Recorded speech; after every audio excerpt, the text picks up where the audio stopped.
Hi, everyone. Welcome back to Joy in Dementia. I'm really looking forward to introducing you to a dear friend of mine, and she's also a mentor that I met at the Certified Senior Advisor Conference a few months ago. And we have been really excited to share this information with you.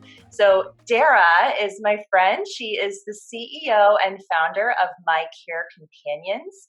And she's the creator of a super cool tool that we will tell you about at the end.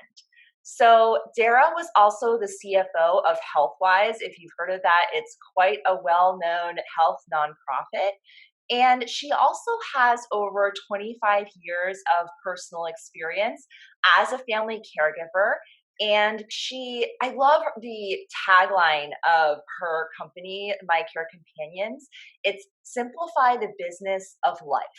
And what I love is, we are full-time working professionals, and we are also usually kind of like the CEO of our parents' information, right? I know some of us end up taking that role, especially if you're an only child, or if you have some siblings that have decided not to be involved, right? And you're just like, oh my God, I'm so overwhelmed.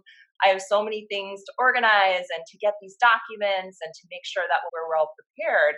And I've definitely touched on these things in some past interviews about the importance of having a power of attorney document, advanced directives, things like that. And Darra has some really great tips and a way that you can put all of that together in a super simplified way. And so I heard her presentation at the conference, and I just knew that we needed to work together. And we also really connected so much on trying to educate fellow long distance daughters and family caregivers in how to make this whole process a lot easier. So, Darra, welcome to Joy in Dementia. It's great to have you here. Thank you so much. Hello, everybody. I'm thrilled to be here, Laura, and I just am so happy you invited me to chat with you today. Absolutely, absolutely.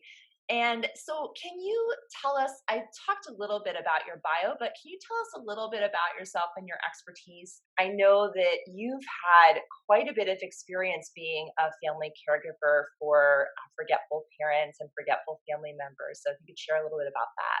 I would love to. So, like many of your subscribers and your listeners, I have been a caregiver for 25 years or more now. And I never really identified myself as a caregiver. I identified myself as a daughter and as a wife and as a mother, and found myself realizing over a period of time that I have been the caregiver or the lead caregiver for our family for a long time. And over the last 15 years in particular, have had the experience of caring for not one, but actually three different family members that had different types of dementia. As a dementia caregiver, I have cared for three people: my father, my mother in law, and my godmother. My father actually suffered with dementia for over 10 years, and I had periods of time where I was primary caregiver, and then ultimately, to get him better services, he moved to be near my brother, but I maintained responsibility for the business and financial and health insurance. And he did live the last 5 years of his life in a care home. My mother in law passed quickly following a brief illness.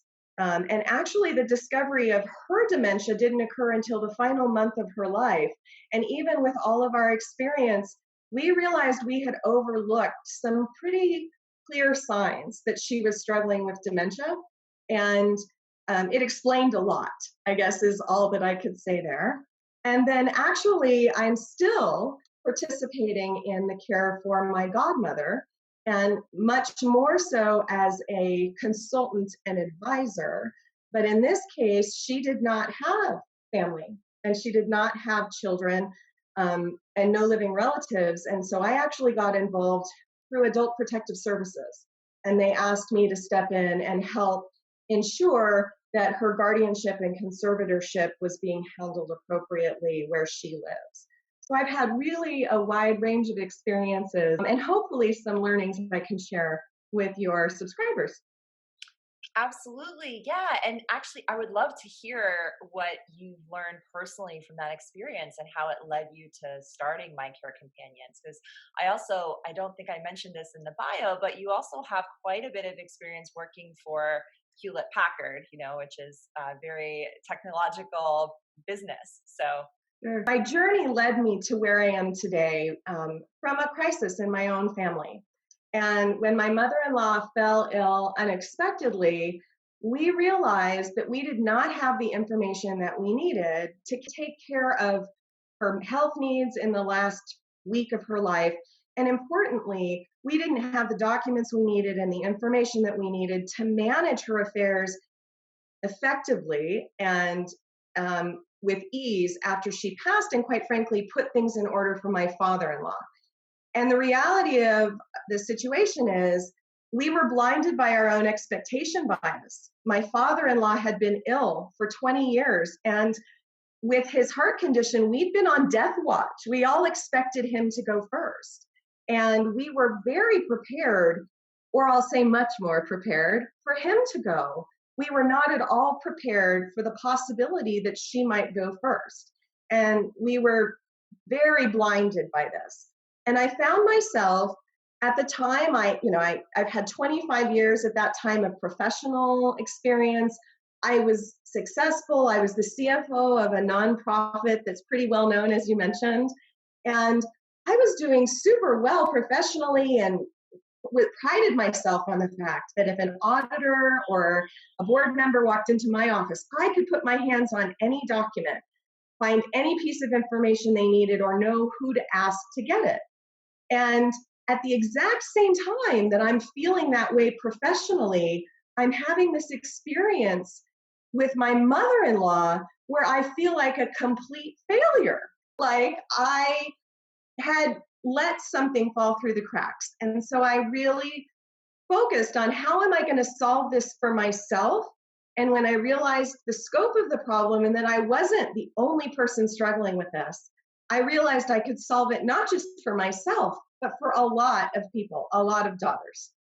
I think we have that in common too, Darra. Like that's, we've had. I mean, I have definitely not been a CFO, but I've been in a director position, also at a nonprofit, and I felt like I finally had all of this figured out, right? This career and what I wanted to do, and then this whole dementia thing happened, and I realized that there's so much information. I mean, about dementia in general, about getting a cure, all the things that we still don't know. And I just felt completely helpless luckily I was also in the healthcare industry, but that's also why I started Befriended Heart. So what are your recommendations, Darra, for being proactive about making sure that we don't have the same crisis that you did in your family? Sure. So let me start by highlighting kind of some things I learned along the way. And then I will, based on that, tell you my recommendations. First and foremost, it takes an unbelievable amount of time to manage somebody else's personal affairs. And it's totally underestimated. Research does show, however, that family caregivers, people like you and people like me and people like your listeners, spend an average of 13 hours a month managing the administrative side of care. And this is based on a Gallup study in 2011. And that includes personal and financial and health insurance matters. And what I realized is I wanted to do as much as I could to make that as efficient as possible, because I didn't want to spend 13 hours a month doing that. I wanted to spend 13 hours a month, as much of that, loving on my loved one, right? Not doing the paperwork. So and it's funny, Darra, that you say it's 13 hours a month, because that feels like so much to us, especially those of us who have full-time jobs, and we're already in a job from Monday to Friday to support ourselves. And then it just feels like we try to fit in that time, but it doesn't feel like that much. And then hearing that amount makes a lot of sense. It's why we feel drained after a weekend, because we're like, we didn't really get a break because we did all of our work and then we did things for our parents. You know what I mean? So, and you're squeezing it in on lunch hours and in the car while you're driving on speakerphone. And you're finding ways to squeeze it in. But when you add it up, it's a lot of time. And it's time that I want to help you reclaim. I've also learned that in the beginning of a care journey, people often think I can do anything for a short period of time. But as many of your listeners I know have already experienced, family caregiving often is a long time. And the average duration of a family caregiver role is 4 years, with about 24% is more than 5 years, and 15% is more than 10 years. And often caring for someone with dementia is what's driving you in those long-term, long-lived 5, 10, 15 years of care, because you have to take over certain elements of life, but it's not a short duration in every case. Wow. And what was that data from? Because that's really that is from an AARP study in 2015. Wow. So these are studies where they're really starting to quantify and help us understand truly the burden on the family caregiver and what we need to be thinking about to support the family caregiver. And I think the final one that really came and hit me at home is I have learned that having the right information at the right time and in the right place will save you time, it will save you money, it will save you endless frustration. And depending on the information, it could even save someone's life. And so finding a way to make that possible became my mission and my passion. Awesome. Wow. And you know that it's going to save you frustration because you went through that frustration yourself. You know what I mean? A couple of times. Yeah. With at least 3. I mean, those are just the ones that had dementia. I could give you more. Yes. So I'm excited to hear your recommendations. Perfect. So I would summarize my recommendations in 3 keywords. So permission, information, and imagination. And I know that last one sounds a little funny, but I'm going to explain it in a minute. So the first thing that you need to make sure you have is permission to treat and help. And make sure you have the documents in place to handle the affairs of your loved one if you need to step in. Importantly, that includes the healthcare power of attorney and financial power of attorney, and making sure you get those documents executed while your loved ones still have the capacity to execute them, because it's much more difficult if you've already progressed beyond that point. And I'll say go ahead. I just want to add, and I've said this before in my interviews, but I just want to emphasize it. It also gives your forgetful parent a chance to say what they want, and absolutely in their dignity, and give them a decision, which they know that they're not going to be able to make many decisions in the future if they have a mild cognitive impairment or dementia diagnosis. And it ensures that you know what they want. Ask the questions and get into detail on these questions. There are some wonderful tools available to help you through these important conversations. And don't stop those conversations at the checkbox. Get into the level of detail to really understand the preferences for treatment and the preferences for care. I'll say, as an individual, I love HIPAA. I'm really happy that my privacy is being protected, but as a caregiver, it's a real pain. Mm-hmm. And making sure you have permission and access is critical to your success as a caregiver. So that's permission. The second thing I really encourage you to have and recommendation is information. Make sure you have organized the information that you need, not just around healthcare, but the personal and vital information, the household information, the health information, the financial information, the legal information, and the end-of-life preferences. If you've invested the time to put all of that information together, it will save you a lot of frustration and a lot of anxiety. And so having that information in one place, in my opinion, is well worth the investment. And not just on the forgetful parent you're caring for. We're managing, as CEOs of our family, our whole families. And for example, I have 2 children and a father-in-law I'm still very actively involved in with care, and my husband and I. And for the 5 of us, I have 15 electronic health records I have to manage. And Wow. I had to come up with a way to make that easier for me. And no one was going to do that for me, so I found a way to do it for myself.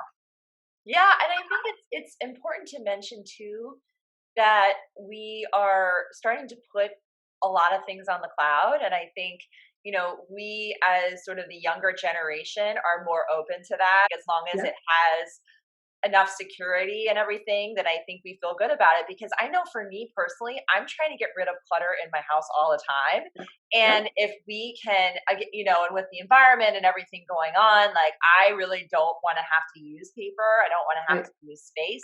I don't have the room, Yeah. and so I love the idea of having it all in one place. And then, we'll talk about the tool in a little bit, but Yeah. that's a way of really getting rid of all the paper. You do still need to keep, can you remind me, Darra, which ones you need the originals for, the original documents? Absolutely. Make sure you have original copies of all of your vital documents. So your birth certificate, marriage certificates, any previous family members' death certificates, social security cards, passports, driver's license. You need to have the originals, but you actually can get pretty far with a copy in a pinch. And then, of course, you need your healthcare power of attorney, financial power of attorney, and any of your estate planning documents. Preserve the originals and store them in a fire-safe location, but many professionals and many organizations will accept copies of those documents, if not to complete a transaction, to start a transaction. And when Darra says copies, she doesn't mean the paper copy that you can No, I actually mean a digital copy. So to your point, a lot of the world has moved digital and it has gone onto the cloud, but it's gone onto the cloud in a way that is difficult for us to manage. So I go to the cloud and I capture that digital document and I bring it into my own universe, and then I organize my digital documents. So I don't have paper copies of most documents. They're all digital documents, and I only retain paper copies of the ones that I might actually need for a legal process. And it sounds like from what you said, what you need the original documents for our families, even if we have, kids or, parents that we're taking care of, really all of that could probably go into one binder in a safe, Yeah. again, like saves so much space. So I love that idea. Even one folder. It doesn't even have to be a binder. If you think about it, it's just a single folder with all of those documents. Those are really the ones you need, and everything else can be digitized. That really appeals to me. And I think just to anticipate questions that I'll get in the comments, what if it sounds like that's a lot of information and it can be overwhelming. And so, I talk to daughters whose parents are very resistant to giving that information right away. And so I'm wondering if we could still find that tool helpful in our own lives. So I would say, without question, that is true. And the reason it's true is you need to organize your own life. And so the more efficient you can be in managing your own household and your own life with digital documents and organized documents, you will capture time back. It might not be where you thought, but you will become more productive. I think the other thing that it really does is it's a magical conversation to have with your loved one when you can go to your caregiving parent and or your forgetful parent and say, Mom and Dad, look what I've done for my family. Yes. This is so helpful to me. Can I give you a copy of the key elements that you might need if something happened to me and you needed to help John, my husband in that case, manage the kids and other things? Can I just give you some of this information? It will make me feel so much better to know that you could help him. What do you think? Should we do this for you too? And now all of a sudden, it's not about I'm taking care of you because you can no longer take care of yourself. It's we're taking care of each other because that's what families do. And I really believe that this is critical for all families to expand the conversation and expand access to information. because where you used to be able to access it in an emergency, you can't anymore. I love that so much because it's much more of a let's do this together type Absolutely. feeling versus, and I mean you touched on it completely. I think our parents are so, they get emotional about this type of conversation and this action, right? Because they're sort of thinking that you're thinking way far ahead. But if you say, "Hey, I actually did this for myself," then they might be more likely to get on board. So I think that's a great point, Tara. And our parents never want to stop helping us and taking care of us. And so this is a way to reinforce their role in the relationship and give them back some of that control and some of that dignity and let them know that we value the role that we play and we're partners in care. We haven't switched roles, right? I think it's really important. Absolutely, absolutely. So we talked about permission, making sure that your caregiving parent and the forgetful parent give you permission to be the caregiver, getting through Mhm. HIPAA and power of attorney. We talked about information, all of the different things that we need to know. And Dara, too, if you can just talk a little bit about the information that we don't think about. So I think we automatically jump to, and this is what I've talked about in this channel, is legal information, health information, insurance. But can you talk about maybe the little details that you sort of wish you knew in your own family situation that you include in your tool? So what we've done in the tool is we've really tried to lay out the blueprint of all of the little details of life that you don't even think about. We take for granted so much of life. Things like what day is trash day and where do you keep the trash cans and where is the mailbox key and where is the water shutoff valve and all of these little things. It's not the obvious elements of care where there are resources to help you that make you completely crazy in the end. It's the small details of managing someone else's affairs, the business of life. And it's gotten much more complicated. And my goal truly is to help you simplify the business of your life.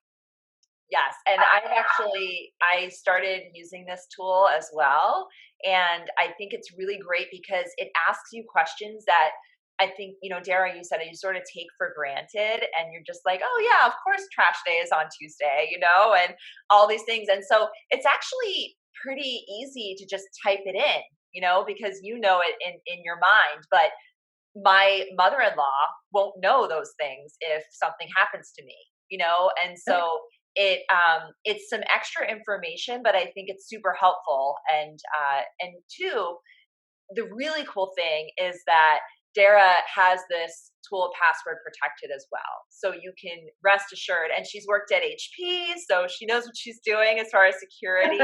I needed to make sure that I was really comfortable with the security and I maintained control of what I shared, when I shared, and with whom I shared. And so this is as secure or as open as you choose for it to be.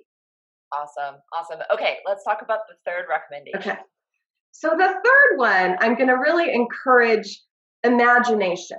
And so with the digital revolution and everything that has happened with information in the cloud, there has been a huge explosion of and digital services that we can and should take advantage of.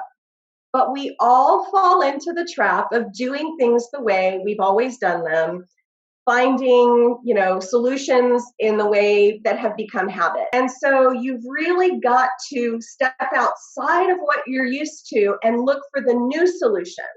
Imagine the new way to use some of these technologies to save you time.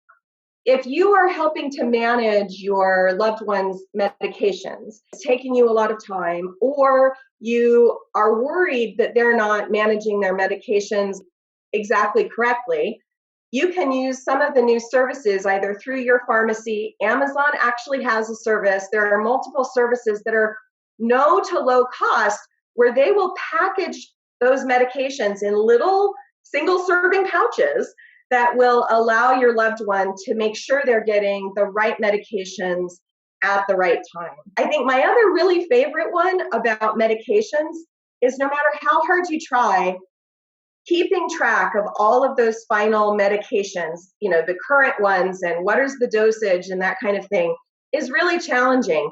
And in my case, I found that I had it dialed in. I knew exactly what it was for my husband, who has a chronic condition that he manages, for my father-in-law, because he has lots of comorbidities.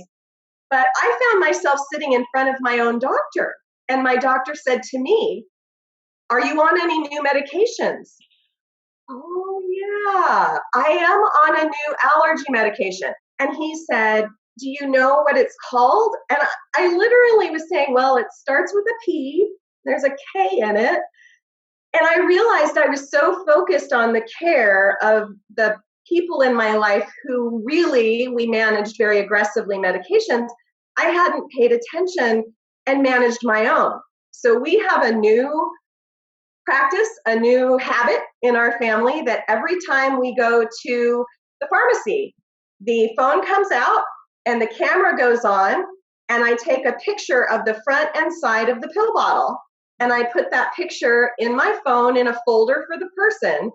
And I then always know exactly what medications are, because that pill bottle has the patient name, the medication name, the dosage of the medication, the doctor who prescribed it, the pharmacy who filled it, how many refills are available, the prescription number, and the phone number to call if you need a refill. I didn't have to write it down. I just snapped a picture. And it's a habit you need to learn for yourself, and you need to train your family.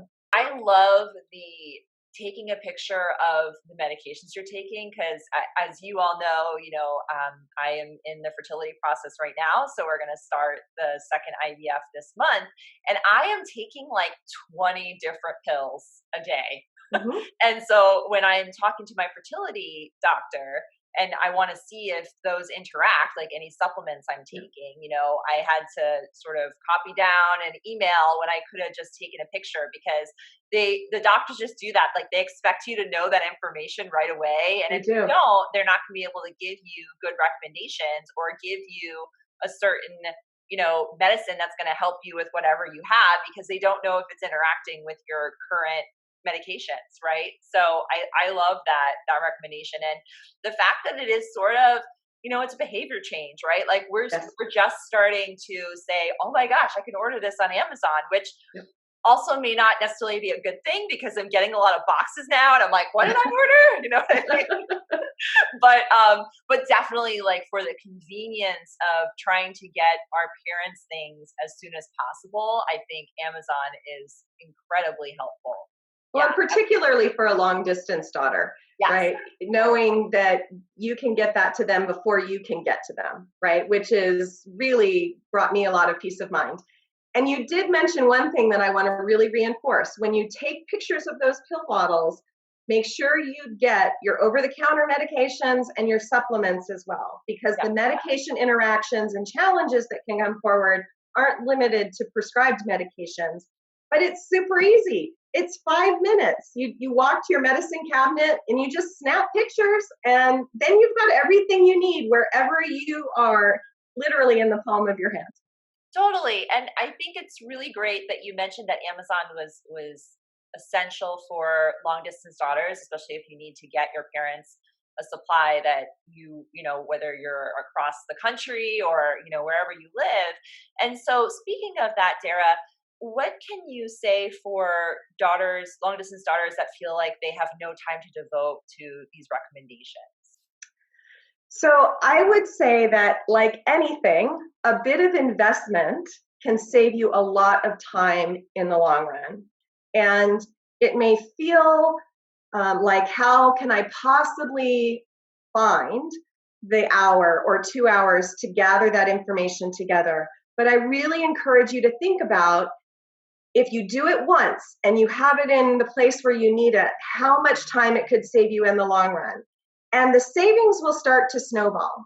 So I encourage you to think about what you need to know and what is the most frustrating, challenging, anxiety-producing element in your life. And whether it's for yourself, maybe it's organizing your own household, or maybe it is trying to get information for your loved one. But just start with that element that is the most challenging. and focus there and get that organized.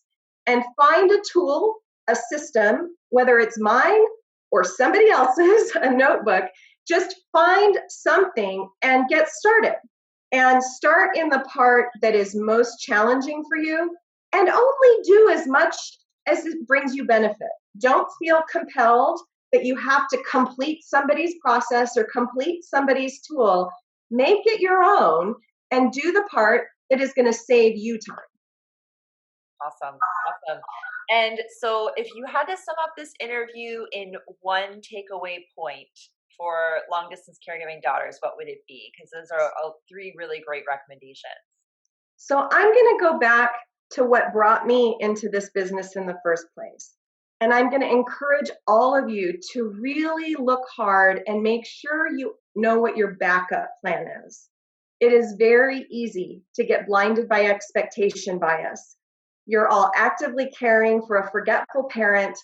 You're reliant on a primary caregiver, perhaps, or you might be a primary caregiver in some ways. And make sure you understand what the plan would be if something happened to that primary caregiver. Would the backup crew know what they needed to do and the information they needed to help the person who now has an emergency, but importantly, to continue to manage the care of your forgetful parent? Because we get very focused on caring for the loved one that is in crisis or who needs care. And depending on the study, but there is one study that I have seen that as many as 30% of family caregivers actually die before the person they're caring for does. And there's lots of reasons for this. Some of it is the unexpected does happen, and you can't always anticipate what will happen. And some of it is there is a huge burden and a cost on the health and the well-being of a caregiver. And so there's all kinds of reasons for it, and some of it's just aging. We age together and then something happens. But we can't plan for what we think will happen. We need to make sure we're ready for whatever might happen. So make sure you have a backup plan.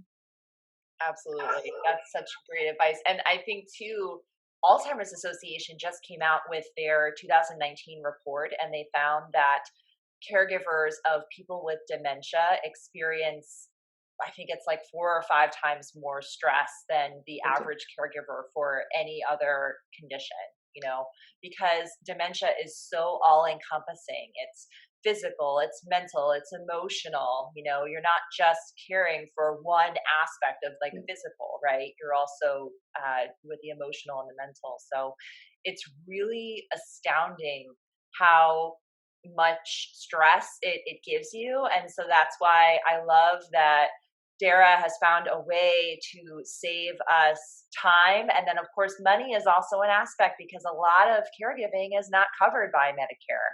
And so any money that we can save is super helpful. And so Darra, speaking of which, I think you have an offer for us. I do.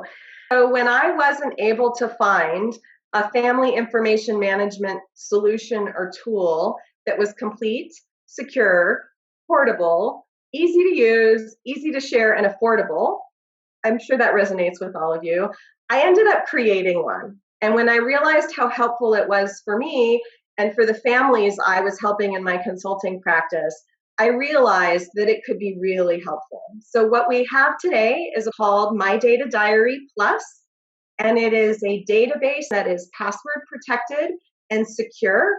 It's delivered to you on a USB drive that I encourage you to keep on your keychain, so you have your information with you whenever you need it, wherever you are. And for your listeners, we are offering a 15% discount using Joy in Dementia 15 as the discount code. And it's a one-time purchase price of only $50. You own the tool, you own the software, and you can use that software tool to help you manage your life. which is so awesome because I've checked out the first version of the data diary and I love how everything is together. You just go to different tabs and exactly what you need. And I sort of felt like, oh my gosh, this is so much information and it's definitely not going to take you a day. Like it will take longer than that. But the thing that I like so much about it is that it saves your information so easily. And then you can just go back and just keep adding to it. You know, you're not in a rush to like put it all in there for one day. But I think it's awesome too because, as Darra mentioned, I'm doing this for my husband and I. My parents have the documents and everything, and so I kind of want to do it on my own first before I introduce it for my family, seeing how it's been beneficial, and then sharing that then with my mom. So yeah, I just love how user friendly it is. And when Darra showed it to me at the conference, I just got really excited about it because it's sort of hard to keep track of like, what are all the things that we need? And so I have found it super helpful. I'm really excited to try out the second version too, which is the one that we have the discount code for. I will actually do a live video where I'm just reviewing that data diary plus. If you are in a rush to get it, it's definitely the best version that Darra has. We're getting you a really good price for that. So well, and I think the other thing that you and I have talked about is this new version of the tool. I know you played with my original one, which was a spreadsheet based. This new version is a database that allows you to grow and expand and change as a family. So it is really flexible and allows you to capture all of your information for your household. I will again do a video and tell you all what I thought. And Darra, thank you so much for joining me. Where can our viewers find you if they want to contact you? Well, if you are interested in the software tool and learning more about that, you can find information at mydatadiary.com. And if you'd like to take a look at the caregiving resources and information that we provide through the rest of the consulting practice and my blog, you can find that at mycarecompanions.com. And my gratitude to you, Laura, for inviting me today to share this information with you and with your community. Absolutely. And everyone, I will put the links down for Darra below in the description. So thank you, Darra, and thank you all for tuning in for another interview, and I will see you next time. Bye. Have a great day.